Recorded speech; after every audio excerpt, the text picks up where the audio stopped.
Right. I think okay, you do a quick mic check. Check, check. Sweet. Let's make sure we're not clipping. And we should be pretty much good to go. Great. So anybody who's watching live, let us know if the audio levels are good. I think they should be, but all right.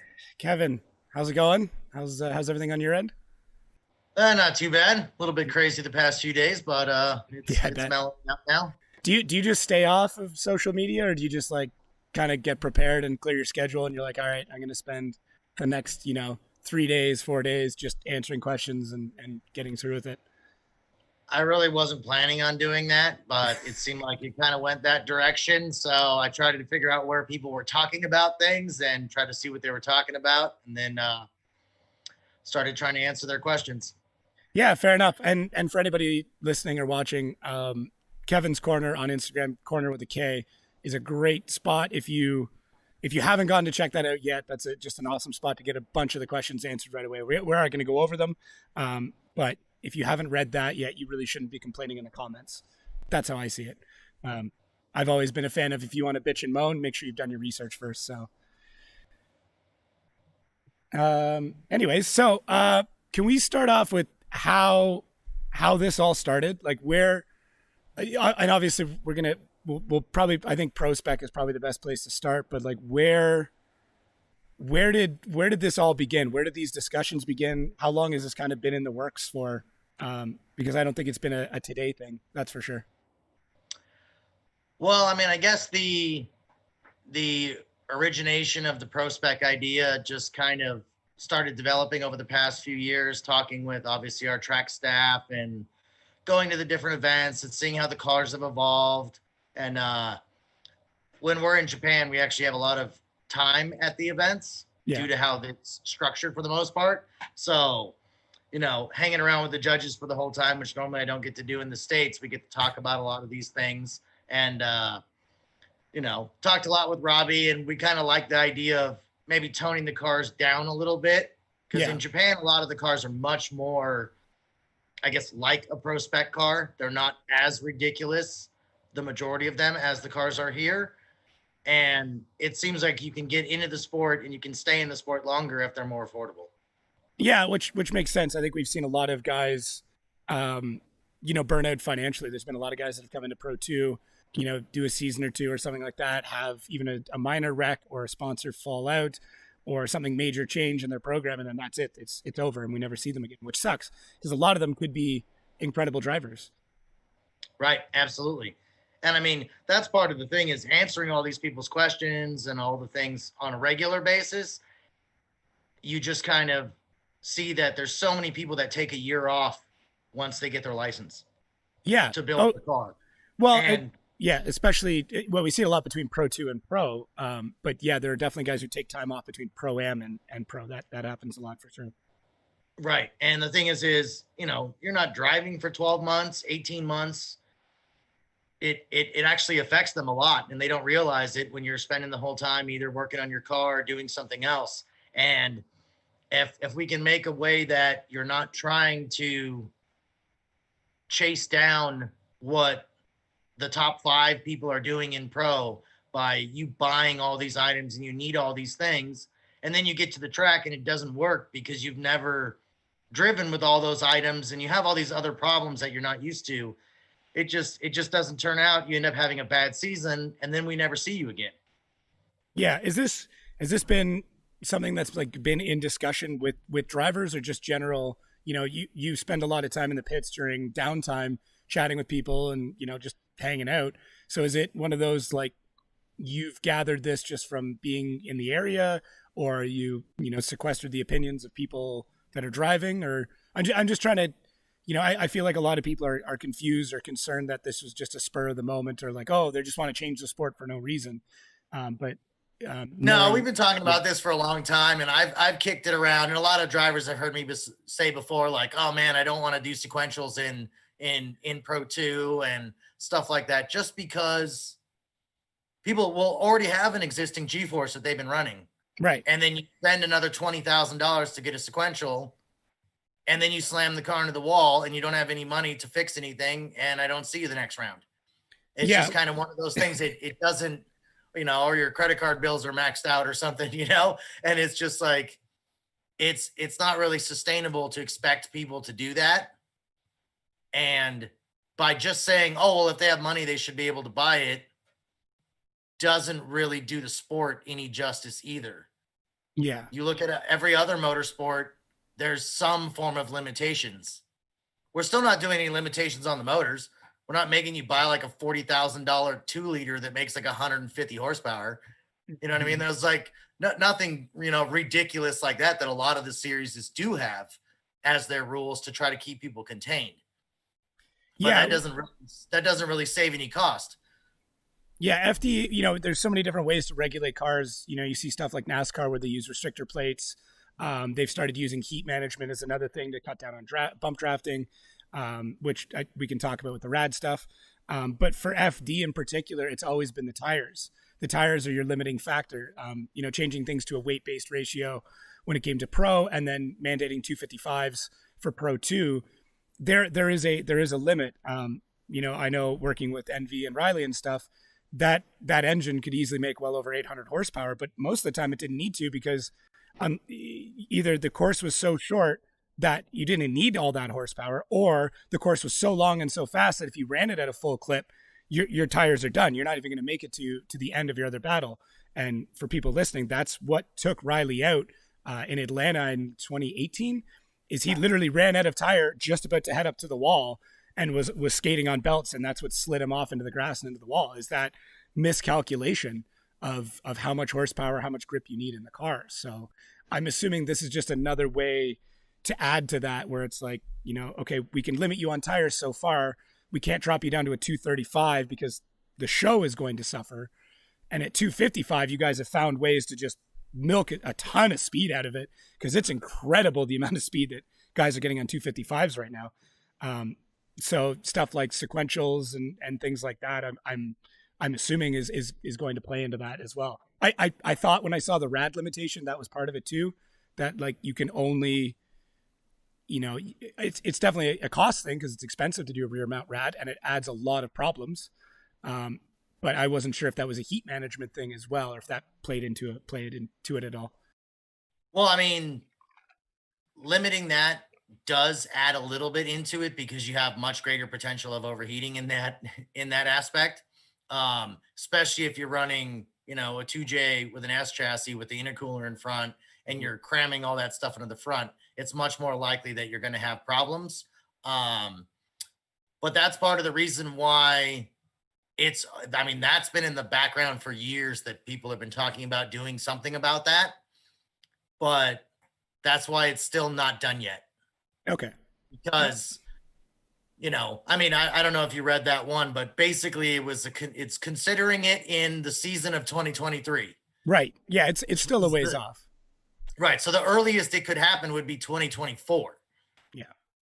So right. So there's a long time between now and then to figure out if this is a good idea or not. Mm-hmm. But I wanted to put that in there just to kind of plant the seed that it could be possible. Yeah. And I think based on the rollout and based on the rule books, there's going to be a lot of other changes that are going to be implemented before then. And I think a lot of people, realistically looking at it now, guys who are in Pro-Am who say, hey, I know now that my next jump is going to be pro spec. I don't need to do this now. So it sounds a lot like this is almost a trickle down, that you are setting the message now for the grassroots and Pro-Am guys, or the guys who are like, hey, I want to be an FD pro driver in 3-4 years. Okay, well, just a heads up before you set that path, understand this is how your car needs to be built before you get to that point. So yeah, like I don't know how the licensing is going to factor into that, if we're going to see guys still jumping from Pro-Am all the way to pro, or how the licensing is going to work. Based on my conversation with Ryan, it sounds like that is still something that's in the works. But yeah, I think it's great that you guys are at least giving people the heads up years and years in advance. And like, if you're building your car now, don't worry about the rad yet. Right. And I mean, it all depends too, you look how things have changed. The S chassis was the primary chassis. Mm-hmm. The price has gone up so much that now everybody's going to basically do an E46. Yeah. And it's a competitive car, so why not? right. And the E46 has enough room because it comes with a 6-cylinder, and it has enough room to do the 6-cylinder and the rad and an intercooler Mhm. versus a car that came with a 4-cylinder that wasn't designed for that amount of length of engine in it. Yeah, so And I mean, so realistically that so front rad is only limiting cars that came with a small engine anyways, where space is going to be a factor. Because realistically, if you came in with, anything that's an inline six or a V8, you should be able to fit those elements in there. right, because it already came there with a similar proportion motor Mhm. factory. Yeah. Okay. So That that was kind of part of the reasoning. And I mean, depending on the season, depends on how many 6-cylinders we have. For I want to say 2 years ago, we were like 60, 70% V8, Mhm. and the 2Js were going away, and then they came back, and it's kind of been going up and down. So depending on where the trends take us over the next few years, who knows? Well, I don't know what's more expensive now, an S chassis or a 2J, but either way, they're both getting up there in price quite heavily. Um, I could definitely speak to my thoughts behind all of that, but anyways, so a couple of the other rules that look like they're coming to effect and being mandated is the pedal box one, which I think all of the comments I've seen on the pedal box situation are people with very, very specific issues where, and please correct me if I'm wrong here, if you have those considerations, that is something that people can approach you about before applying to enter into whatever that league is, that division is, to bring that up. Like realistically, most of the cars on the field should not have an issue with their pedal location. Once again, somebody somebody can correct me on that, but those pedal boxes are expensive and do add a lot of complication to the actual driver setup.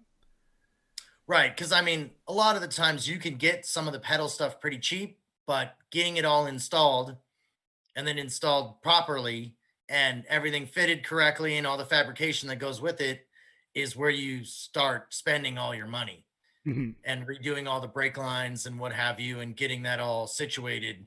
You can, depending on the way you do it, you can burn a good amount of money.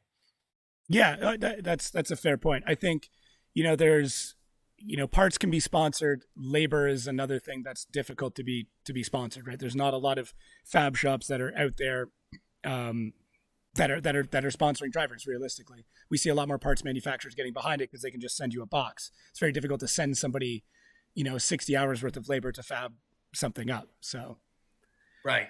And yeah, and I mean the thing is it doesn't necessarily make your car work any better. okay, yeah, fair enough. It's because people are like, well, it's not a competitive advantage. Well, then why did you spend all this money and all this stuff if it doesn't do you any good? Yeah, no, So the arguments are kind of contradictory that it doesn't help, but I want to keep it because it helps. So it's kind of figuring out the reasoning. But if you can do it and you're not in a particular situation that the brake master hits the valve cover based on the configuration, the motor swap makes it a problem, Mhm. then you should be able to use the brakes. There's enough master cylinders out there, and the guys at Willwood are amazing on the things they can get done if they know what they need to do. Mhm. So you should be able to size things properly. Is this in maybe a roundabout way? Because there's always been talks about trying to get certain chassis out of the series, like try and set a year rule. Is this in any way a part of that, where it's like, okay, these chassis are getting older, here's a set of rules without specifically saying you're not allowed to run this anymore? It's just going to be like, hey, like it's time to look at something new where this has already been figured out. Obviously this is, it's hard because there's a lot of Pro 2 guys that have built chassis that are concerned about this, and a bunch of them are lighting up the chat right now. But I think a lot of this has to do with the guys right now that are in Pro-Am and grassroots, and trying to direct them to maybe a newer chassis or something that's already been developed. Not really in my intention. I mean, if anything, I'd almost rather forgot who I was talking to the other day. I'd almost rather see some S13s come back Okay. because I mean, there aren't really many of those anymore. Well, F at all. And I mean, well, Reader had one, but see some more of those come back. And if anything, you probably have stronger stuff in an older car. Granted, the pedals on the 13s break, but you can spot weld those back together and weld them all up and they'll be fine on that. But at least you don't have plastic pedals or something weird like some of the newer cars.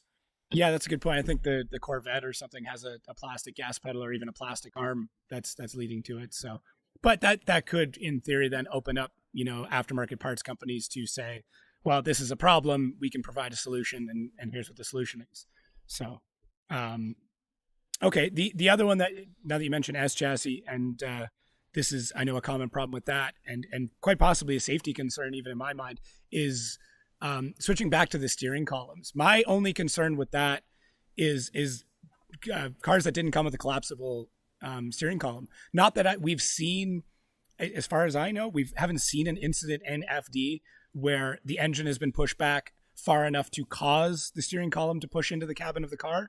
But that, I think, is a concern. It's a concern I've seen a few places, is that by mandating the OEM steering column, you are cutting down on the amount of vehicles that have collapsible steering columns and therefore causing possibly more of a safety concern.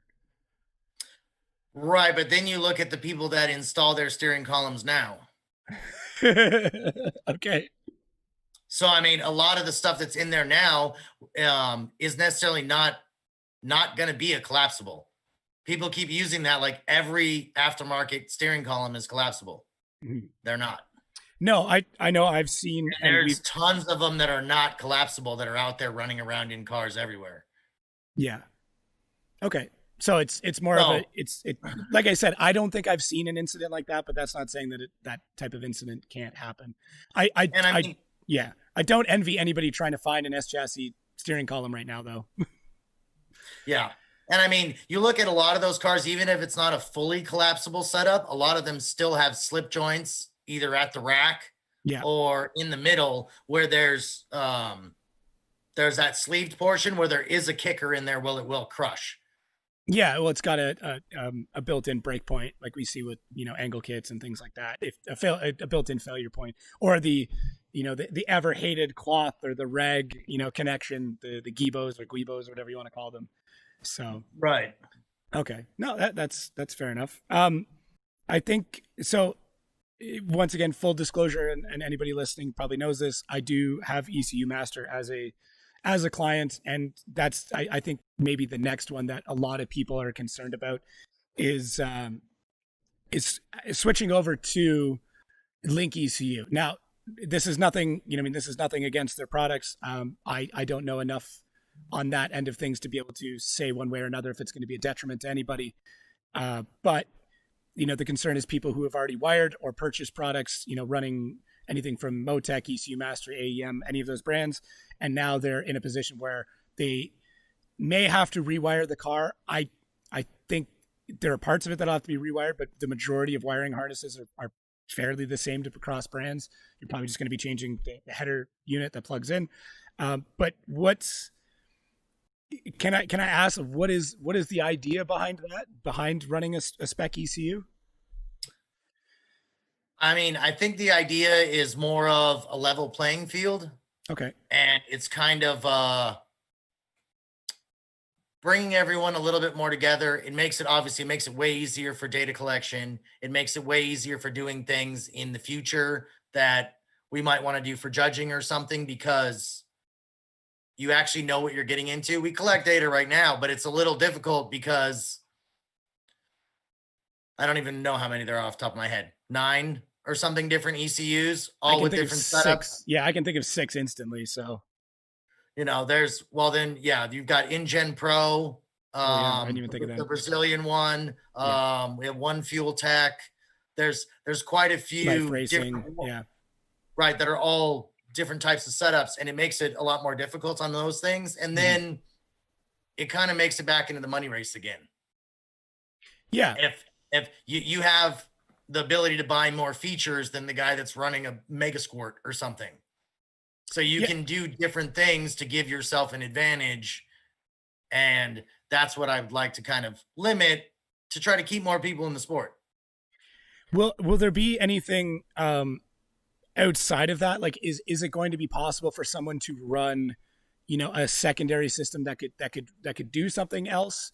Something I've started to see is like tire temperature monitoring, where it is run through partially through the ECU. I don't know if that's going to be allowed, if there's going to be allowed secondary ECU systems to manage other things, or I would assume that if you're running a spec ECU, you're going to be running a spec firmware for the season, which will then have some spec mapping things, so that way people aren't hiding things. And if there is a concern, then you can just pull the data logs and go, okay, here we go. We know the firmware. We know this hasn't been altered. This is what's happened. But I'm just curious if people want features that maybe aren't there, are they allowed to run a secondary unit?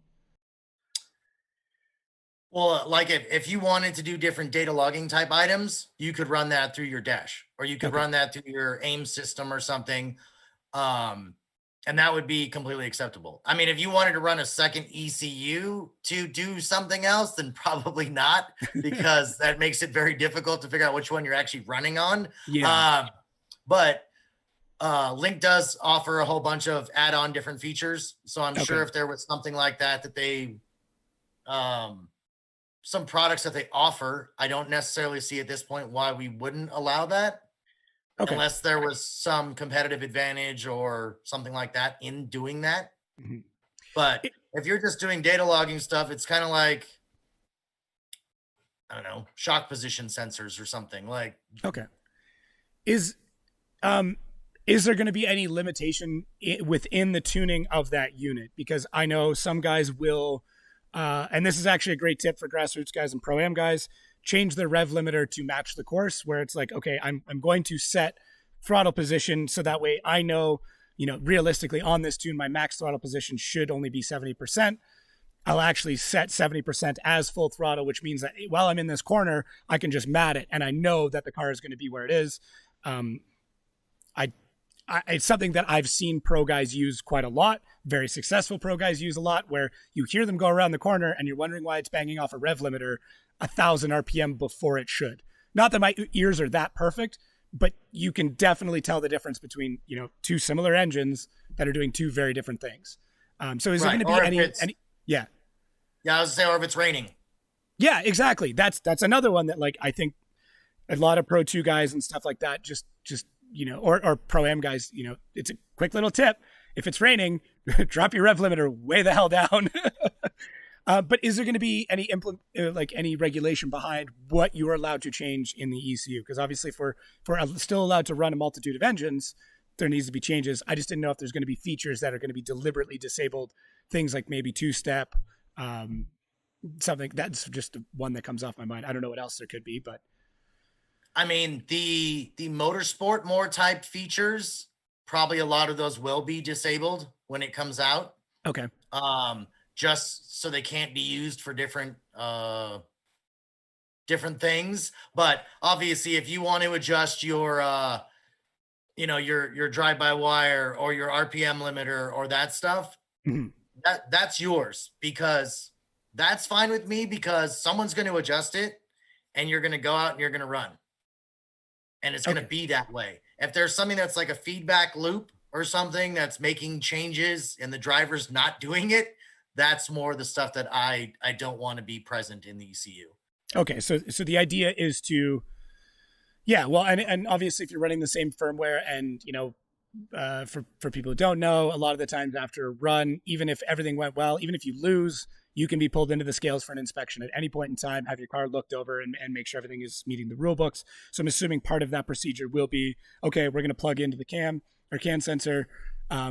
We're going to pull a data log. We're going to do whatever, just check through, make sure everything's good to go, because it's fairly simple to see if, oh, that's strange, like his red line changed halfway through a run. Like, why?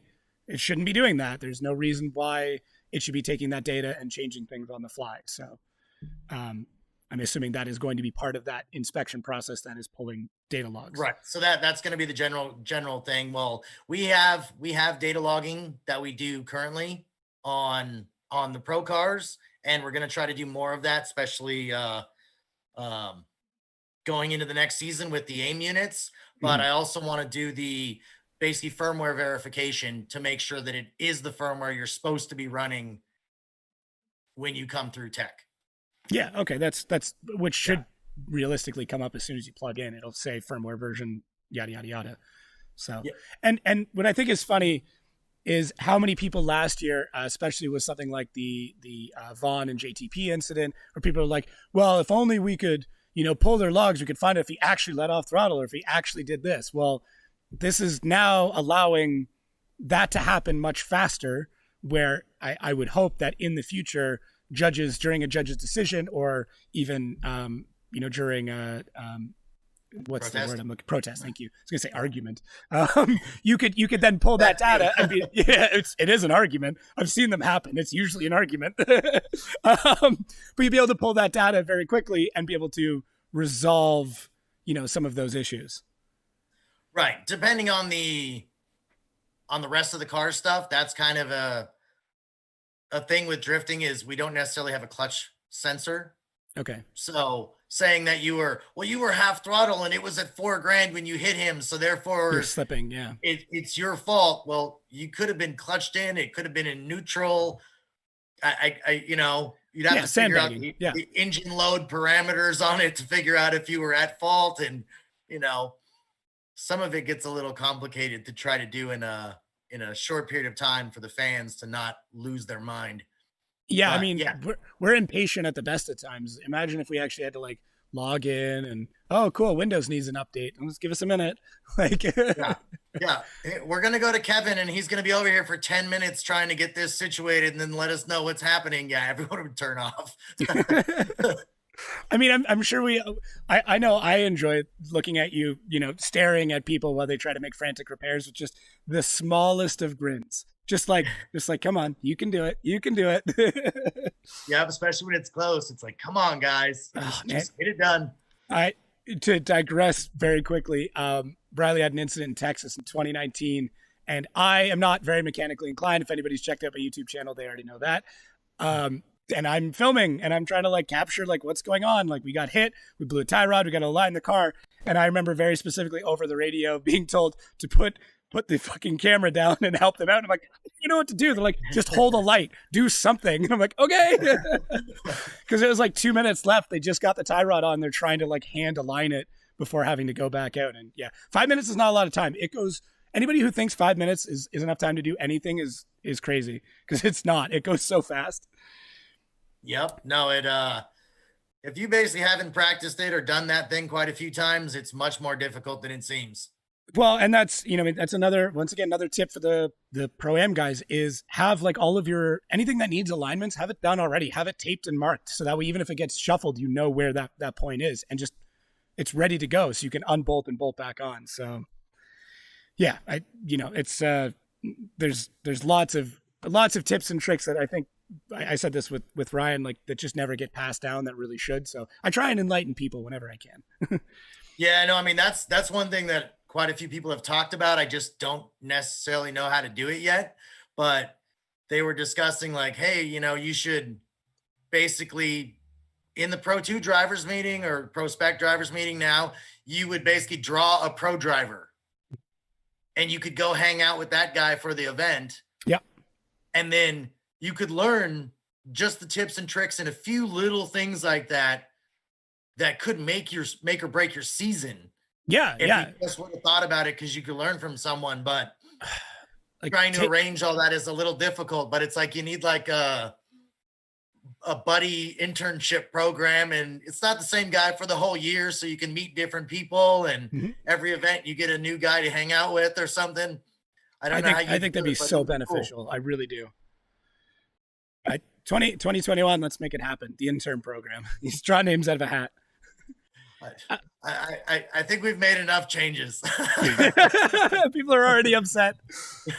I did get one question come across asking about the changes to the bell housing to SAE. That was not something I was super familiar with. To SFI last year. SFI. Yeah. Okay, sorry, SFI. Yeah. My bad.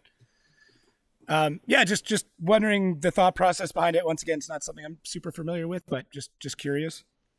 Well, I mean, the basic thought process of it is I mean, we were just talking about how much power these cars are making. Mhm. And we don't necessarily go in and inspect your flywheel to make sure that your flywheel is SFI or FIA certified or what have you, or your clutch or those rest of those mechanisms. I don't necessarily who put it on or how it's done. And have you ever seen one of those things come apart? Yeah, I've seen enough videos, and it's scary. It's super scary. There's people Yep. there are drivers who have lost legs even with SFI bell housings where like things have just completely come through. Like that's yeah. Oh You yeah. know, And we could. and I mean, yeah, it's crazy. yeah, I mean, we were at an event and it was a regular stock KA car Hmm. that a guy was revving up off the limiter, and it popped and broke the concrete and flew pieces out all over the place. Hmm. And it was one of those things like, he got super lucky because it tore through the floor on the passenger side instead, and there was nobody over there. Oh But man. it's one of those things like, it's a pain to get it done initially, just like the Hans device, just like the Halo seats, just like wearing a racing suit. Fire But suppression. Yeah.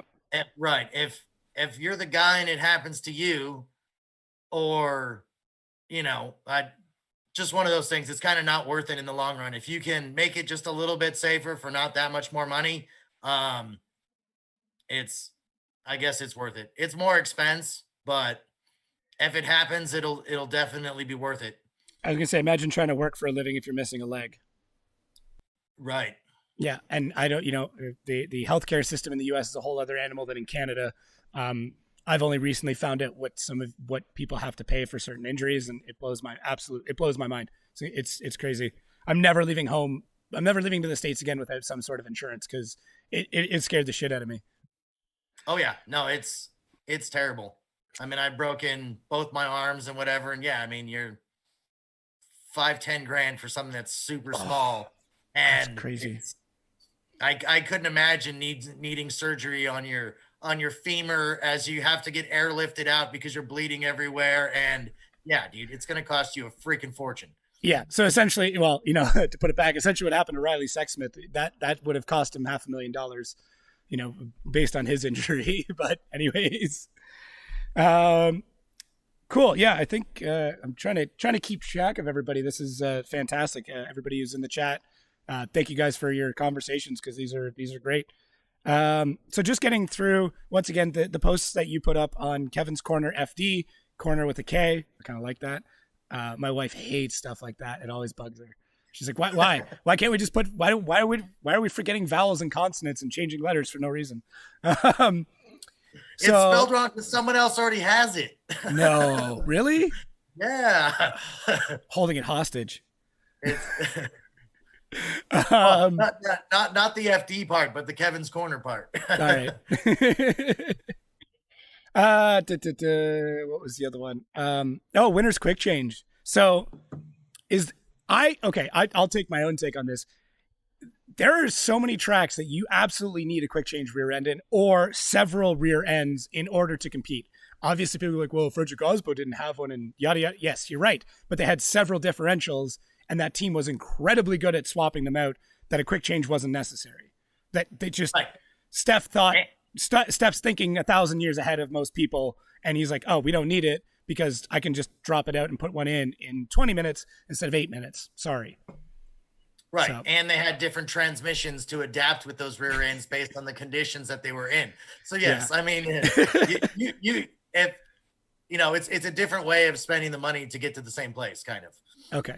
So that's something you guys aren't looking to get rid of. It's obviously not in the rules right now. It's not in your forecast. I'm assuming that's something that if people are investing now in a winner's quick change, they're pretty confident that that's something they can use in prospect going forward. Yeah, I mean, I kicked it around before and I was trying to do the pros and cons and everything else, but it's basically like you said, there's no one. I mean, before we used to have what? Cause, Tomei, who are all the people that used to make diffs? That everyone had a diff and they were all giving away diffs and all those companies and everybody had 3 or 4 diffs with $1,500 diffs in each one. Mm-hmm. With all the fancy, whatever that carbon company was that made their different diffs. Oh yeah. And by the time you're there, you already have a winners, Yeah. right? And the And gears are then cheap. Like the gears really aren't that, like you can what is it? Just outside Texas, there's like an old race shop, and you can literally, like, there's a bin of Winners quick change gears. You can just go in and mix and match them. nice. You can like fill a Oh, bucket for like $200. that's that's a damn good deal. You need to It's a get their great deal. business card. I'll see if I can find it. Dove's got it somewhere. All right. But No, yeah, that's I mean, it just seems like the quick change has pretty much become part of the sport. mhm. And with the amount of power that everyone's putting down, even on 255s, you're just gonna break everything constantly. Yeah. Yeah, I agree. And well, and some people may not know this, but like, there is definitely a power leach when you switch to a quick change as well. So like it's not the only advantage you have is being able to change your gear ratio faster than dropping the whole diff out. Other than that, you're adding more weight to the rear end. Um, they tend to hit on everything because of how low they sit. Right. That's about it. um, Yep. so it's really not, the only real benefit from that is just being able to switch. So what else do we have in here? We've covered a lot already. So you've say once again in this, so Link is going to be helping out with the cost and wiring and support with this change is what it sounds like. Yes, correct. So that basically for all competitors that are full season registration in 2021, they will be providing an ECU to those people. Okay.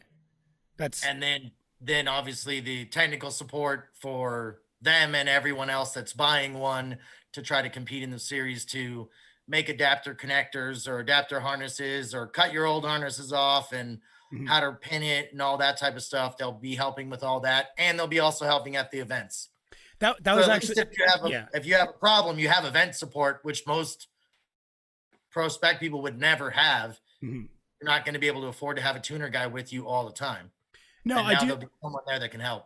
Yeah, I do know a couple of companies will have people there, even just as spectators, where they're like, "Hey, we're on call if you need something." My only concern with that is just you're going to have, let's estimate 30 people all running the same ECU, possibly more when we get into pro, but that's a fair bit. That's a fair bit of ECUs.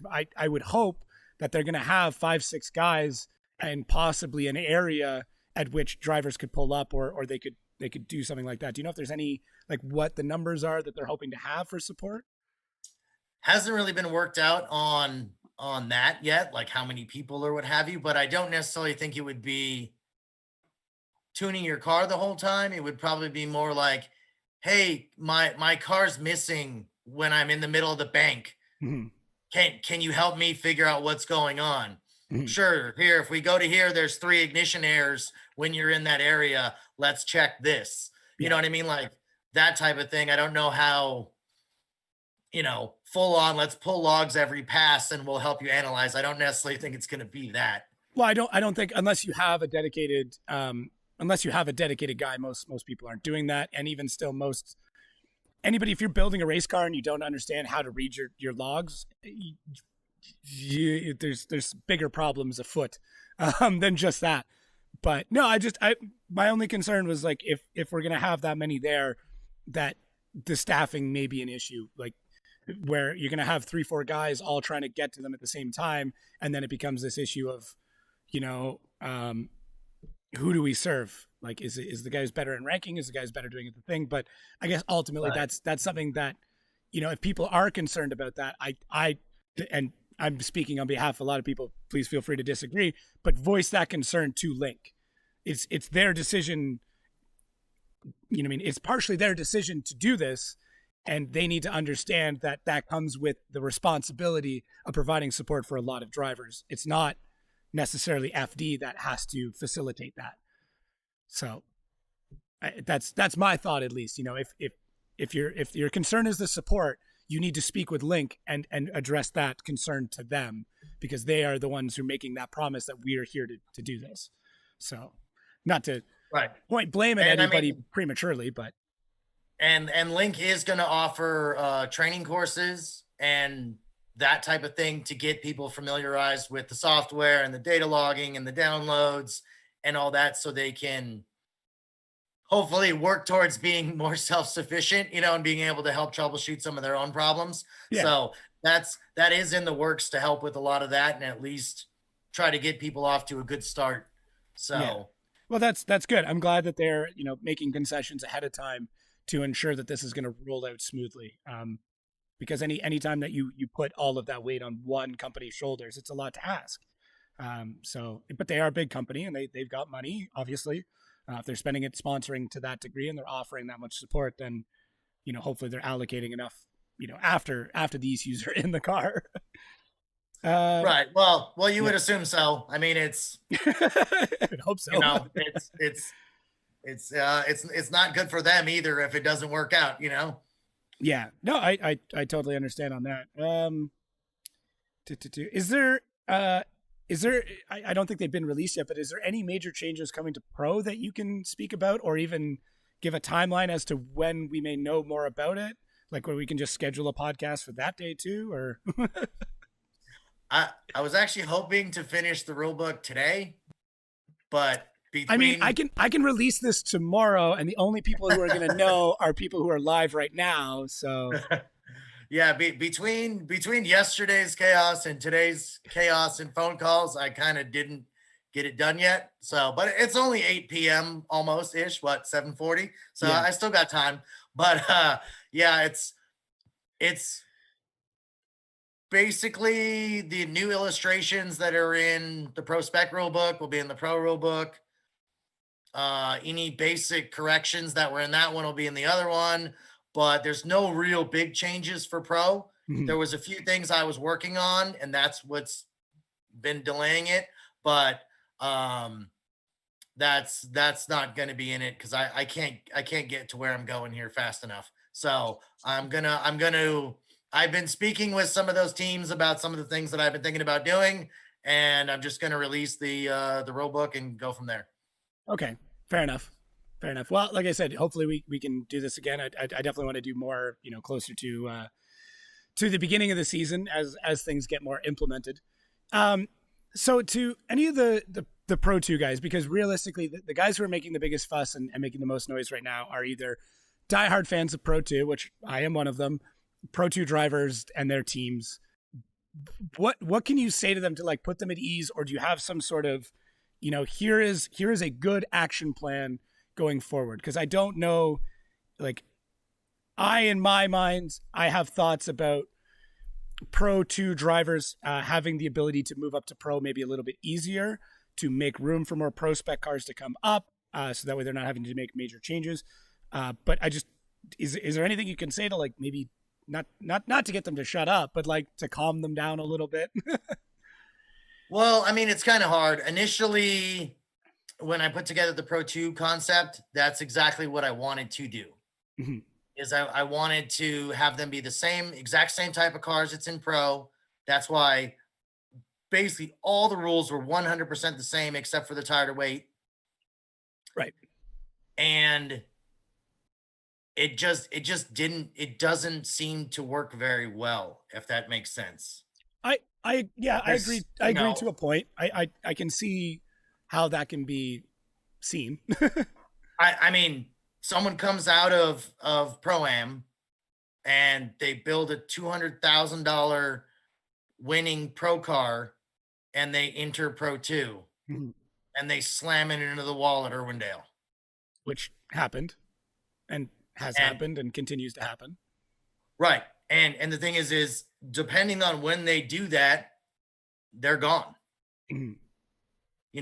I mean, I kind of look at it that a lot of the rules are to keep the chassis to live longer. Everyone always wants to weld everything together and, tube this and tube that and all the inside and all that. But when you wreck it, you can't fix it. Yeah. A lot of it, if you destroy the main part of the cage, it's over. The car's shot. Yeah. Right. It's done. And trying to connect that to more and more pieces all the way through just magnifies that probability of destroying your car. But most of these cars kind of have a shelf life, especially if you're a newer driver going to all new tracks, probably driving at faster speeds than you've done previously, you're gonna wreck them. Mhm. And you need to kind of have I guess the car needs to be affordable enough to where you can afford to do that, I suppose. Okay. Yeah. So it's And just yeah, trying to build out that longevity. right, because the thing is you're not competing where you are right now, you're competing where you want to be in 2 years. Yeah. So you build a $200,000 car and it doesn't run your first year of pro 2. Mhm. It didn't do you any good. You would have been better off if you showed up in your pro-am car. You probably would have won because half the other people are doing the same thing. Where they Well, did a whole bunch of changes over the off season. Power steering doesn't work. This I, doesn't work. That doesn't work. I think the best examples of that are Travis Reeder and Dylan Hughes, right? So you got two guys that took their cars through Pro Am, made minor adjustments to make it up into Pro 2, did very well in Pro 2 because they had a chassis that they knew was dependable. Yeah, they were older and they were beat to hell even in Pro 2. And then, making that jump up, we saw Travis Reeder take that same car that he ran in Pro Am all the way into Pro and put on a show and did quite well. I don't know if he made it to top 16. I could be wrong. But yeah, I think that's the best advice in my mind. But to play devil's advocate, there's a lot of guys who are like, well, I want to build a chassis now that I can then use all the way into pro, whereas pro spec seems to put a kind of an abrupt halt to it or increases that gap between what was pro 2 and pro. Like it seems to be that gap has widened a bit. In exchange for that, it's now financially easier to get to that point. Is how I see it, at least. Right. But okay. So, I mean, how many people are running around in pro-am with a sequential? I mean, There's it's a few getting here and it's there. happening. It's happening more often. That's for sure. Right. But if you already have a 4-speed GSR or, G-Force in Mhm. there, then you basically don't have to do anything. Right. Mhm. So you can leave that alone and you can run the whole pro spec thing. You can decide to move up to pro. And what you change the transmission, you're taking the transmission out, every other event anyways to change the clutch. Yeah. So it's not like a part that unbolts is the end of the world on that aspect. And if it's as people are telling me, well, it's super simple and cheap to do the column and the pedals. So if it's super cheap to do the column and the pedals, then just do it then. Mhm. I don't, you know what I mean? It's Yeah, kind yeah, of the I know what you're saying. argument. It's kind of contradictory. If it's so easy you want to do it now, how come it's hard to do it later? So it's more of just like, are you trying to like force reallocate funds by saying, okay, we are forcing you to save, okay, let's say $2,000 between pedals and column, right? It just off the top of my head, it could be less, it could definitely be more. So is the idea then, okay, we're gonna take that from your budget, and then you now have that money you would have spent there, and you can spend that on tires or practice time or replacement parts, or like is that kind of the thinking behind it, or is it to incrementally drop that budget? Because I, yeah, it's not necessarily all the money. It's more just the simplification of things. okay, That if you're not taking your car somewhere for a week or two or whatever it takes, because you take it to the shop, they're not going to do it right then. And they're not going to give it back to you instantly. Parts Mhm. got to show up, get ordered, fitted, you're losing all time that you could be driving a perfectly good car. Okay. So it's You just know, it- yeah, if it's more about the driver than about the car. You can have the best car on earth and not be able to drive it. And you could have the best car on earth that doesn't run either. yeah. No, that makes sense. I'm curious, especially for the guys in chat right now. Like, does anybody have a solution that may be better? Because like I see what you're getting at here by trimming it a few $1,000s here and there over the next period of a few years, we're going to get a budget down. Now, obviously, there are still going to be people. I don't have to name names. You can, if you know Pro 2, you already know who these people are, or Pro. There are people out there who just generally have massive budgets or significantly larger budgets than somebody else. So now the only difference is that they're just going to have more spares or just more money to tie up into something else? Like, is it? Right, but you look at Riley's team. How many diffs did you have? How many Yeah, trannies did you have? How many axles did you have? I mean, we went I through know like you 3 guys had a trannies in a spare. year. Right. I know you guys had a spare motor, right? Yeah, it's fair.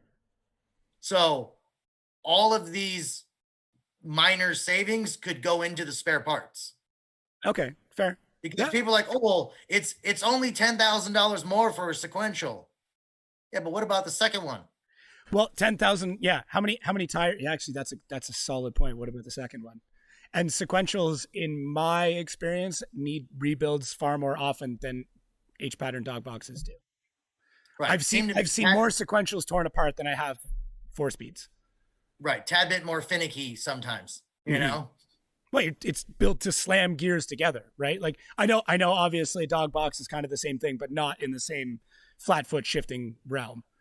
So, okay, so it's more than just that one thing. Like, I think a lot of people are stuck on the pedals and the column, where that is a part of the package that is, I mean, the transmission needs to be rolled into that, and then possibly the rad later on. So, is it? Yeah, I mean, I went back and forth quite a bit and I talked to a few different pro drivers about the pedals and the knot. And some people were like, yeah, just get rid of them. And some people were like, yeah, just keep them. It's easier in some cases Mhm. for getting depending on which brake calipers you're running or if they're stock or if they're not, trying to get the balance dialed in is easier if it's on the one than the other. But in a way, it just adds so much more complication to something that you could just go drive right now. Okay. And then, I mean, then you see there's quite a few of the Pro Am and Pro 2 drivers that showed up with that Chase Bay's single master. It's basically a clutch master cylinder. Yeah. That's all to the stock pedal assembly. And they were okay with that being there. Okay. Granted, I didn't let them run that. They had to convert to a dual master because it's not 1954, but you know what I'm saying? It depends on the person that you're talking to on how important it is, because there's a lot of people that don't do that. Yeah. And I think there's a lot of people who are outraged to be outraged. Like, I know, okay, personally speaking, if it was me, if I was a Pro 2 driver, I had every last dime locked into this program, and someone says to me, okay, now you've got to switch back to something else, I would be upset as well.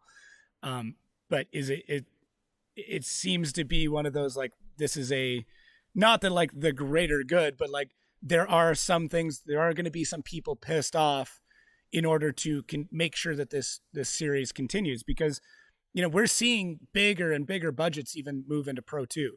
Like, one point that's been brought out is there's never been so many toter homes in the paddock, right? There are still guys, Jonathan Hurst, great example. There's a guy with an open trailer who went out and damn near won the championship, and in some people's minds should have won the championship. So I guess the idea is, like, this is trying to increase seed time. Like, this is trying to allow people to reallocate those budgets and cut down on the finicking and the fucking around, for lack of a better term, and just get out and drive. Right. And I mean, like, I think that's where the story is. I think that's where the hope and the inspiration is for all these drivers and people coming up, is people like Jonathan Hurst. Oh, look, I showed up with a dually with an open car trailer with my car in the back, and I kicked everyone's ass. He did. That's he drove awesome. So well. Like, I mean, that I think is much more inspirational and much more towards the goal of what I'm going for. That you don't have to come up with $200,000 to come do good and throw it in your car. That you can do it on a budget and you can do it well. Was there any thought to just going, okay, we're going to open Pro Spec, but we're going to start it in 2022, and this is your notice right now. 2021 remains the same. 2022, here's the rule list, take it or leave it. Or even 2023, give people 2 years to completely build a spec race car. That was considered with the timing, but it's kind of one of those things. The only rule change that is this year is the transmission. Okay. So I'm basically giving you 2 years already. Yeah. Right. And I wonder how many people don't actually know that. I wonder how many people think, oh, I have to do all this right now, and I have 3 months, 4 months, or whatever it is until day one. I got a call. I got a call from a driver last night that was like, "Oh, hey, by the way, basically, if you saw my post, my bad. I didn't really read it. I thought all that had to be done this year." Okay, so and it was like, "Oh, that's cool." I mean, I didn't see his post, so I wasn't mad about it. But it's one of those things. At least he's cool enough to be like, "Oh, whoops," Yeah, yeah. And I mean, to that point, we're talking about the pedals. That's 2023. Yeah, that's a good point. So there's time. So you basically already have the 2 years. That's why I wanted to bring this all out now. Okay. And be like, here's kind of the roadmap. This is kind of where we want to go. And instead of being like, oh, it's the end of the 2021 season. Hey guys, by the way, here's a free ECU. Talk to this guy. You know what I mean? Like, at least if we do it now, everyone can kind of plan and we give everybody more adequate warning. I just didn't want to kick it off another year because I believe there was, top of my head, I think there was 3 drivers that had a sequential. Yeah. I can think of 2, but yeah. And I didn't want that to go any further because I talked to a few Pro-Am series organizers, and they're like, oh, when this guy gets his license, he's going to buy a sequential and he's going to come. And I'm like, well, tell him not to. I'm like, what do you mean? I'm like, inside baseball. Right. Yeah. To tell him not to. Let's not do that quite yet. Tell him to hold off a little bit. And I just didn't want everyone, because like I was saying, if you buy one, you either need spares or you need another one altogether. Yeah. Now you've got 30 grand in transmissions. I feel bad for the people that already went down this road, but at some point you got to kind of rip off the Band-Aid and step on the brakes, Otherwise, another year could be 10 more cars that did it. And it could just, you can't rein it back in at that point. I know people absolutely hate the term trickle down, but I do think that this is going to trickle down into Pro-Am and into grassroots, where I know right now of a grassroots driver who has, actually I know of 2 that have less than 2 years experience that are running sequentials, because they're like, I might as well just buy it now. And then once I make it to pro in 3 years, 4 years, 5 years, whatever, it's already there. And it's like, well, yeah. Or you could have taken that and bought a full suspension kit, set like another suspension kit and enough tires for an entire season right there. So yeah. Yeah. That, and it's one of those things you don't really need it to be successful. No, it's cutting down, self-plug. Go watch any of the videos we did with NV and watch how fast Riley gets to the gears. There's there's 1 or 2 situations where, it would have been nice to have a 6-speed sequential just to be able to knock down to get back into boost a little bit. But knowing that the guy in front of him didn't have that either, you have a bit more of a level playing field. And I have seen in Pro 2, I can't think of exactly the instance of a driver walking away from another driver because of a sequential, because you could hear him coming through the gears on a long straight, an extended section, and you could just hear and he's up 3 gears and completely gone. And then he ended up overshooting the next corner, but that's neither here nor there. But everyone that saw that is like, you know what I need to do? Get a sequential. I need to go get a sequential. Yeah. They ignore the fact that he flew off the track. They just saw the gap that was generated, and they want to generate gaps too. And they don't realize how much budget he has to spend to then, go through and redo the dogs in it and redo, whatever else. I don't know enough about them to know exactly what you need to replace, but I'm sure I said something wrong already. Cool. I'm sure you and I could probably beat the hell out of this forever and continue into the rule book. For anybody who is truly, truly interested, please go check out Kevin's Corner with a K and Kevin's Corner FD with a K. And go through that. And I'm sure as more questions come up, you'll probably be updating that. It's that you've been good getting back to people. I do want to talk about the format a little bit because that's something that's really cool to me, and something that I have been very vocal about for a while is I don't like the division between Pro and Pro 2. I don't like that they're treated as two different animals. I don't like that they're on different days. I don't like that the fans have a choice not to watch Pro 2 because some of the best battles we've ever seen have been in Pro 2. Some of the most exciting stories, some of, just the most thrilling media has come out of Pro 2. Now that everything, what's the official, what is the official schedule now? Is it going to be like qualifying on the same day with Pro and Pro Spec and then competition on the same day? Or is it going to be like I can't remember, is it like a 3-day where it's like qualifying, then top 16, then top 32? Well, previously that's how it was. It was practice for Pro and practice for Pro 2. Then it went into qualifying, and then Friday was Pro 2 competition, and Saturday was all Pro. Right. That's what we used to do pre-COVID days. Before the vid. Right. In the normal world before the zombies. So now it's going to be Thursday practice for both. Friday will be qualifying for both. Okay. And then Saturday will be comp for both. Okay. So it sounds like Pro Spec comp will start like super, super early in the morning. No, not really, because since we basically the plan is whatever. Probably shouldn't. Whatever. Here it goes. Yes. So in theory, we're gonna start top 32 and go to the finals. Okay.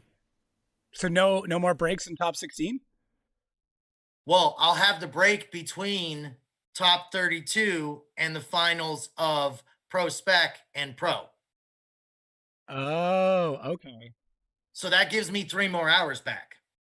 Because if I didn't do that the other way, it'd be hour and a half break in between, hour and a half break. So if I just pull that through, and depending on how, you look at what, most of the time we had 40 minutes worth of battles. Yeah. Because it wasn't a full field this past year. You get all your junk together, you go out there, you set up your hot pit, you do one battle, you sit out there for 40 minutes, and you go back in and you chill for an hour and a half. Yeah. So now basically that's just tacked on to the 16. Theoretically, if all works out, we'll do the intros for everyone. So now everybody's included in the intros.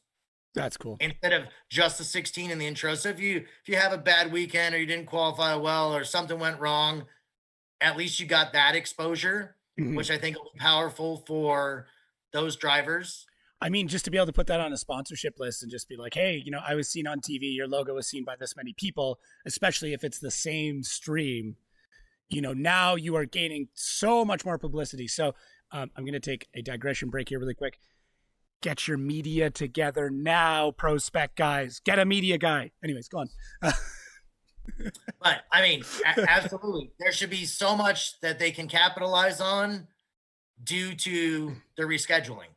Yeah. And, having them qualify on Friday, in front of the fans, and obviously COVID permitting, the autograph session will all be combined now. Mm-hmm. Love that. So all of that stuff, I think, is a big value that's kind of been ignored in this whole process. But I wanted to kind of do it all together. Okay. So if we're doing everything, we're changing the rules, we're changing the name, let's throw it all in and let's do a reset and give everyone as much value as we possibly can. Yeah, I think that's fair. So I just want to clarify because I might have been a bit confused on it. So you're going to start, are you going to do top 32 to 16 with Pro and then start top 32 to 16 with Pro Spec and then do it that way? Or is it going to be like top 32, you get a Pro and then a Pro Spec and then a Pro and then a Pro Spec? What? Right? I think I got confused here. So, okay. So say it'd be 2:00 in the afternoon, right? Yeah. We would bring out top 32. Well, they would get 1 hour of warm up, right? Okay. Like standard deal. So you get your 1 hour warm up. Then we would do intros, go straight into top 32 and full pull all the way to the finals. Okay. I got you. And that'll be one series. Trophy ceremony, yeah, all that during basically, in that halftime gap, trophy ceremony, wrap that up, and then go into the warm up of pro, then top 32 of pro, all the way to Okay. the finals. Okay. Done. Okay. Sorry. I for some reason I got in my mind that like both groups are going to be hot pitted at the same time. And then it'll be like, okay, a pro driver goes up and a pro battle goes up and runs. And then a pro spec 32 battle runs. So it'll be this slot is this slot is this. Okay. Got it. Yeah, that would be, you'd have to have like a decipher wheel Oh trying my to God. watch it on live stream, figuring out what's going on. That would be too much. I mean, the graphics guys have their problems as is. Could you imagine if they had to switch between pro and pro spec? It'll be incredible. You Oh yeah, Puma- you try that at like Orlando or somewhere that doesn't have any pit space. It would be amazing. That was my other concern. I was like, yeah, there'd be a lot of confusion. You get pro spec guys pulling up against Osbo, and like, it would just be like, no, you're not supposed to be here. So okay, that makes a bit more sense. I do like that. I'm assuming that kind of cuts down on the tracks. Well, I guess no, because it's the same amount of time you guys are renting out the space because you're just doing practice the day before, splitting up the practice time, and yeah. So the only downside with this is that you're between top 32. There is no break between top 32 and 16. So like if you had a problem, you had some time. Whereas now it's like, no, you're getting into it. Like this car's got to go. Right, but I mean, you think about it. You're literally only doing 2 laps. Yeah. Granted, they may be the 2 craziest laps because who knows who you're against, right? Yeah. But you get through that, and even if you're halfway through the bracket and then you start the top 16, you still probably have a half an hour regardless. Yeah. Yeah. No, I know what you mean. To get something done. So at least it's not like a top 4 battle where as soon as you pull into the pits, I'm like, okay, let's go. Finals, do this. I've seen it. So, I've seen it. It's kind of, it won't be quite like that, but it should be interesting. Yeah, I'm happy to hear that. I'm happy that it keeps people, hopefully get people more engaged. It's going to help with, the publicity of it. Do we know how many drivers are going to be in pro spec? I guess it's tough to even say because I don't know. When did registration go out? That's not really my department, Okay, but sorry. I don't think it's out yet. Okay. I'm curious to see if there's going to be a drop off or if there's going to be a more inclusion or how that's going to work, or if we're going to, I don't even know how many guys from Pro 2 are moving up into Pro. I wonder how many guys who were going to stick around in Pro 2 are now going to jump up to Pro, just be like, you know what, screw it. Like, yeah, I'm kind of curious. I might have to have a couple of those guys on and just talk to them and see what their thoughts are. Yeah, I don't know, that might be interesting, but I mean, free ECU, an extra incentive to join this year. It's a good point. That's a big chunk of change that you can pull out of your budget. Yep. Another chunk of change you can pull out of your budget. Or if you already have an ECU, just sell it and then you've also gained some money. Or put it on the shelf and wait for Pro. I'm assuming Pro isn't going to a spec ECU. I think think there'd be a flash mob behind you if that happened. Yeah, no, there's a lot of money tied up there. That's not anywhere in the works yet. Okay. I gotcha. One project at a time. Oh, that's good to hear. Yeah, I do like that layout a lot better. I know, yeah, especially from my own perspective and being selfish, if and when I work with another Pro 2 team or Riley makes a triumphant return, that's great to have, a lot of exposure. Because the Pro 2 guys, they struggle. They struggle with budget. Some of them do. There are definitely some people who have a lot of money, and good for them. And anybody who hates on them, you would be doing the exact same thing. So don't shit on them too hard. But yeah, it's. I think it's good just to give them as much exposure as possible. I know personally, I've always tried to have as many Pro 2 guys on as I can and help them out wherever I can, because it's the future, man. Like if you want Pro to continue to be good, then you have to breed a good Pro 2 or feeder series or Pro spec or whatever you want to call it. So right, and the beauty about basically making the cars different is before, if you were in Pro and you were 17 and down, you could compete in Pro 2. Right,